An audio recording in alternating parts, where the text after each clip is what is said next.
Gavrila se nalazi unutar start mašine. 4.53 je oklevao i najslabiji iskočio. Prilično veliki zaostatak na ovoj distanci. Ice Skate lako uzima čelo. Ice Skate, Torino Hill, Flič, Iron Boy, 4.53.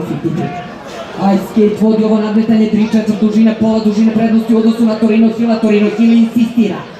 Ice Skate vodi ovo nadmetanje, izjednačio se sa njome Torino Hill, treća pozicija za Fliča, četvrta pozicija za Irona Boya, peta pozicija, dve dužine iza 4.53. Torino Hill uspeva da izbije na lidersku poziciju za glavu, ali Ice Skate se vraća na čelo. Ice Skate 4.53, treća pozicija Flič, tri dužine iza, Iron Boy, potom napada ga 4.53. Torino Hill kao da rešava Ice Skate. Torino Hill ruke na vratu Tike Vujkovića. Torino Hill, 10. mu je godina. Iznutra prvi korbač opomene za Ice Skate. Treća pozicija Flič.